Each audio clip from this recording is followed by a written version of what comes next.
केंद्र की नरेंद्र मोदी सरकार के दूसरे कार्यकाल का आखिरी पूर्ण बजट पेश किया गया। वित्त मंत्री निर्मला सीतारमण पर पूरे देश की नज़र टिकी थी। क्या इस बजट पे आम आदमी को टैक्स में राहत मिलेगी या फिर सरकार अर्थव्यवस्था को लेकर कोई कड़े फैसले ले सकती है? सरकार के बजट को आसान भाषा में समझने के लिए हम बजट 2023 का संक्षेप में वर्णन करेंगे। नमस्कार, आप देख रहे हैं देश न्यूज़। मैं हूं दिवाकर। शुरुआत करते हैं आज के हमारे खास प्रोग्राम की बजट सत्र 2023। वित्त मंत्री निर्मला सीतारमण के कंधों पर लोकसभा चुनाव 2024 से पहले सरकार के पूर्ण बजट को पेश करने की जिम्मेदारी है। वहीं बजट में आम आदमी के लिए क्या खास है, भविष्य की योजनाओं के लेकर सरकार ने कितना निवेश किया है और किस तरह टैक्स और बजट की ओर सरकार का रुख रहा है, इस बारे में हम चर्चा करेंगे। वित्त मंत्री निर्मला सीतारमण ने 2023-2024 का आम बजट पेश कर दिया है। यह मोदी सरकार के दूसरे कार्यकाल का आखिरी और फुल बजट है। इस साल मध्य प्रदेश, छत्तीसगढ़, राजस्थान समेत कई राज्यों में विधानसभा चुनाव भी होने हैं। उसके बाद अगले साल देश में आम चुनाव होंगे, यानी सरकार के पास बजट के जरिए लोकालुभावन घोषणाएं करने का यह आखिरी मौका होगा और इसी वजह से इस बजट को काफ़ी अहम भी माना जा रहा है। आज़ादी के 59 साल बाद बजट फरवरी की आखिरी तारीख को पेश किया जाता था, लेकिन मोदी सरकार ने 2017 के इस परंपरा को बदल दिया। इसे बदलकर 1 फरवरी कर दिया गया। वहीं वित्त मंत्री अरुण जेटली ने पहली बार 1 फरवरी 2017 को देश का बजट पेश किया था। देश में वित्त साल अप्रैल से शुरू होकर मार्च तक चलता है, लेकिन बजट फरवरी की आखिरी तारीख को पेश होने से बजट प्रस्तावों को अमल में लाने के लिए जुड़ी प्रतिक्रियाएं नया वित्त साल शुरू होने से पहले पूरी नहीं हो पाती थी, लेकिन इससे नए वित्त साल के लिए नीतियां बनाने और बजट प्रस्तावों को लागू करने में देरी भी हुई थी। नया वित्त साल शुरू होने से पहले ही वक्त को पूरी तरह हो सके, इसके लिए बजट पेश करने की तारीख भी बदली गई। वहीं हम बात करते हैं बजट पेश करने की तारीख में क्या बदलाव हुए। आर्थिक सर्वेक्षण पेश करने की तारीख भी बदलकर 31 जनवरी की गई और आर्थिक सर्वेक्षण बजट को एक दिन पहले ही पेश किया जाता है। तब अरुण जेटली ने कहा था, अगर वित्तीय साल की शुरुआत 1 अप्रैल से मानी जाती है तो बजट इससे पहले पास क्यों नहीं किया जाना चाहिए, जिस पर किसान और कारोबारियों के साथ आम जनता को भी लाभ होगा और सरकार को जन लाभ की नीतियों का समय पर बनाने में मदद भी मिलेगी। यदि हम बात इतिहास की करें तो अंग्रेजों के ज़माने से चमड़े के ब्रीफकेस में बजट पेश किए जाने की परंपरा चली आ रही थी। यह परंपरा 1947 से चली आ रही थी, लेकिन मोदी सरकार के साल 2019 में इस परंपरा को भी बदल दिया गया और मोदी सरकार के दूसरे कार्यकाल में निर्मला सीतारमण को वित्त मंत्री बनाया गया, जिसको लेकर बजट को भारतीय टच देने के लिए वह इसे लाल ब्रीफकेस की बजाय लाल कपड़े में लपेटकर बही खाते के रूप में संसद लाई। तब उन्होंने इस बदलाव पर कहा था कि देश का बजट दरअसल देश का बही खाता होता है, इसीलिए उन्होंने बजट के स्वरूप में बदलाव किया है। वहीं अगले साल यानी 2018 में उन्होंने इसमें थोड़ा बदलाव और किया और टैबलेट के जरिए बजट पेश किया गया, जिसको डिजिटल इंडिया का प्रतीक भी माना जाता है। साल 2021 में पहली बार लोकसभा में परंपरा किताब की बजाय डिजिटल टैबलेट पर बजट पढ़ा गया। यह पहला बजट रहा जिसे डिजिटल तरीके से भी पेश किया गया और जो पूरी तरह से पेपरलेस था। वहीं इस डिजिटल टैबलेट के जरिए सभी को बजट की सॉफ्ट कॉपी मोबाइल ऐप के जरिए उपलब्ध भी कराई गई थी। इस वर्चुअल बजट को लोकसभा की वेबसाइट पर भी डाला गया था। इतना ही नहीं, सांसदों और आम जनता को यह बजट केवल ऑनलाइन पर ही उपलब्ध कराया गया था, जिसको लेकर वित्त मंत्री निर्मला सीतारमण ने टैक्स स्लैब में भी 2 बदलाव किए थे और छूट का ऐलान किया गया था। इसको लेकर लोगों में कन्फ्यूज़न तो हुआ, वहीं टैक्स स्लैब में ऐलान को कुछ पॉइंट्स भी हैं।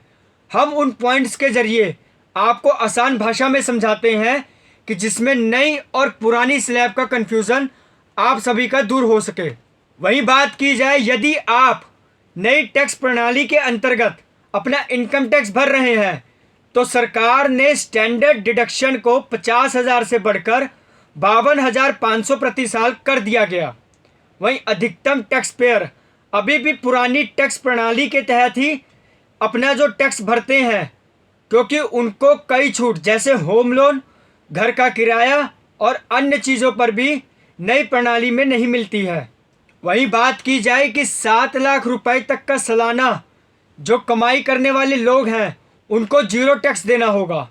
ऐसा तब होगा जब वह अपना टैक्स नई प्रणाली के अंतर्गत भरते हैं और अपनी बजट से जुड़ी सभी जानकारियां सरकार को देते हैं।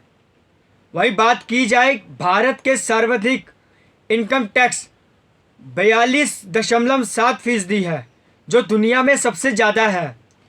इसे अब 39% तक ला दिया गया है, जो अगले वित्त साल से लागू किया जाएगा।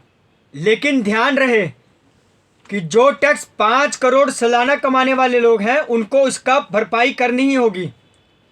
अगर बात की जाए 9 लाख रुपए प्रति साल तक कमाते हैं जो, तब सालाना उनको 45,000 रुपये तक टैक्स देना पड़ सकता है, यानी आप 5% इनकम टैक्स दे सकते हैं।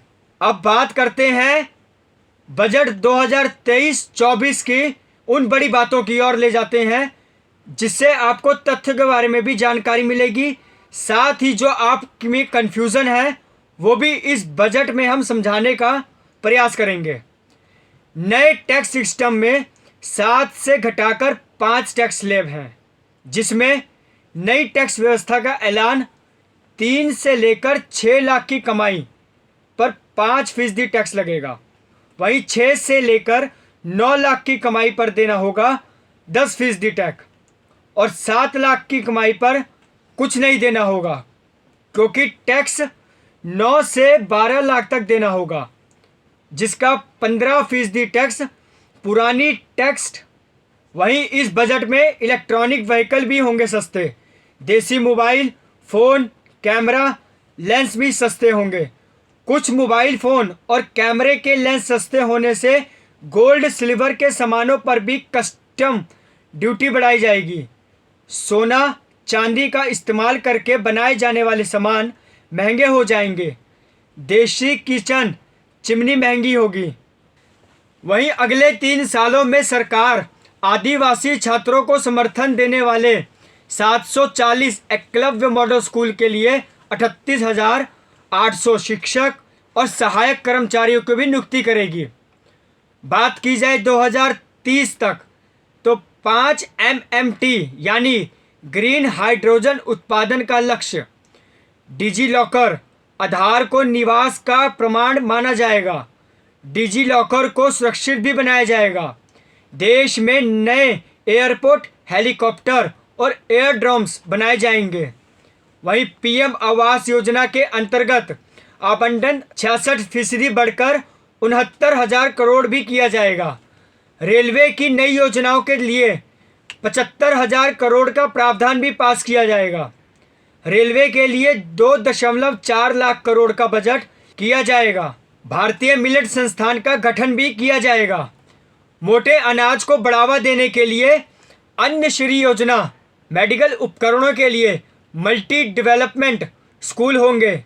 वहीं साल 2047 तक अनीमिया उन्मूलन का लक्ष्य रखा गया है, जिसमें इंफ्रा पर खर्च 33% बढ़कर 10 लाख करोड़ किया जाएगा। वहीं देश में आम बजट में वित्त मंत्री निर्मला सीतारमण ने कहा कि सरकार भारतीय अर्थव्यवस्था के निरंतर प्रयास पर ध्यान केंद्रित करके आगे बढ़ रही है, जिसको लेकर सप्तऋषि प्लान का बजट भी तैयार किया गया है। वहीं इस बजट में हम आपको बताएंगे कि सप्तऋषि प्लान क्या है। हिंदू धार्मिक ग्रंथों में सप्त ऋषियों का वर्णन मिलता है। इस 7 ऋषियों में ऋषि कश्यप, अत्रि ऋषि, भारद्वाज ऋषि, ऋषि विश्वामित्र, ऋषि गौतम, जमदग्नि, ऋषि शिष्ट और ऋषि शामिल हैं। सभी की अपनी अलग पहचान है, लेकिन इन्हें एक साथ ही पुकारा जाता है। उसी को लेकर निर्मला सीतारमण ने अपने बजट में भाषण के दौरान ये भी कहा कि देश के विकास का आधार यही सप्त ऋषि होगा। वहीं उन्होंने कहा कि इसे अमृतकाल का बजट बताते हुए बोला, बजट में 7 प्राथमिकताओं को सम्मानित भी किया गया और इन पर ही फोकस करके बजट डॉक्यूमेंट भी तैयार हुआ। इन 7 प्राथमिकताओं को सप्तऋषि का नाम भी दिया गया। इसके अंतर्गत आम से खास हर वर्ग का ख्याल और देश की इकोनॉमिक को रफ्तार देना भी शामिल है। आइए जानते हैं हम 7 बिंदुओं यानी सप्तऋषि पर केंद्रित उन 7 बिंदुओं के बारे में, जिसका वर्णन हम करने जा रहे हैं। पहला, समावेशी विकास, जिसमें सबका साथ और सबका विकास, किसानों, युवा, महिलाओं, दिव्यांगों और आर्थिक रूप से कमज़ोर सभी वर्गों को वरीयता देना और उनके विकास के लिए इसमें काम करना होगा। वहीं बात करें सप्तऋषि में दूसरे स्थान की, आखिरी व्यक्ति तक पहुंच, सरकार का फोकस देश और समाज के वंचित और आखिरी व्यक्तियों तक भी रहेगा, जिसमें आखिरी व्यक्ति तक वित्त मंत्री सीतारमण के मुताबिक जब तक देश के वंचितों का विकास नहीं होगा तब तक पहले बिंदुओं समावेशी विकास की परिकल्पना पूरी नहीं की जा सकेगी। वहीं बात करें तीसरे सप्तऋषि की, बुनियादी ढांचा निवेश, इसमें इकोनॉमिक को रफ्तार देने और इसे बनाए रखने के लिए बुनियादी ढांचे में सुधार और फोकस करना बेहद ज़रूरी है। इसके साथ ही निवेश को बढ़ाने पर भी जोर दिया जाएगा। वहीं बात करते हैं चौथे की, जिसका वर्णन है क्षमता विस्तार। वित्त मंत्री के 7 बिंदुओं में चौथा यानी क्षमता विस्तार देश के लिए बहुत अहम माना गया है। उन्होंने खास तौर पर युवाओं की क्षमता को विस्तार पर जोर देते हुए कहा कि यह अर्थव्यवस्था में तेजी के लिए सबसे जरूरी है। वहीं बात करते हैं 5वें सप्तऋषि की, जिसका नाम है हरित विकास। कृषि क्षेत्र को और किसानों के हालात में सुधार सरकार के सप्तऋषि प्लान में ग्रीन ग्रोथ के रूप में शामिल है। किसानों को और सक्षम बनाने के लिए सरकार मोटे अनाजों को बढ़ावा दिया जाएगा। इसमें बाजरा, कोदो, सामा शामिल हैं और इनके लिए श्री अन्न योजना शुरू होगी। वहीं बात करते हैं छठे यानी यूथ। वित्त मंत्री ने युवाओं को भारत की सबसे बड़ी ताकत माना है, जिसको करार देते हुए उन्होंने विशेष ध्यान दिया है और यह बात कही कि इस बजट में 2023 में वित्त मंत्री ने प्रधान विश्वकर्मा कौशल समाज योजना का ऐलान किया है, जिसके तहत युवाओं को स्किल्ड बनाया जाएगा। वहीं बात करें 7वें की, इसमें फाइनेंशियल ग्रोथ को लेकर बात की है, जिसमें मोदी सरकार के सप्तऋषि में 7वां है। वहीं वित्त क्षेत्र यानी फाइनेंशियल सेक्टर, वित्त मंत्री ने 7 बिंदुओं पर आधारित बजट 2023 के बारे में बताते हुए कहा कि सरकार देश की आर्थिक स्थिति में और सुधार करने के लिए हर संभव कदम उठाएगी। ये तो रही बात सप्तऋषि के 7 बिंदुओं पर। दुनिया ने भारत की उपलब्धियों की सराहना करते हुए भारतीय इकोनॉमिक को सबसे चमकता हुआ सितारा माना है और यह अच्छे भविष्य का संकेत भी है, जिसमें दुनिया के लिए सबसे बड़ी अर्थव्यवस्था से हमारी इकोनॉमी भी इससे काफ़ी अच्छी दिखाई देगी और जिससे हमारे भविष्य में भी काफ़ी सुधार देखने को मिलेगा। फिलहाल प्रोग्राम में बस इतना ही। देखते रहिए देश न्यूज़। इजाज़त दीजिए। नमस्कार।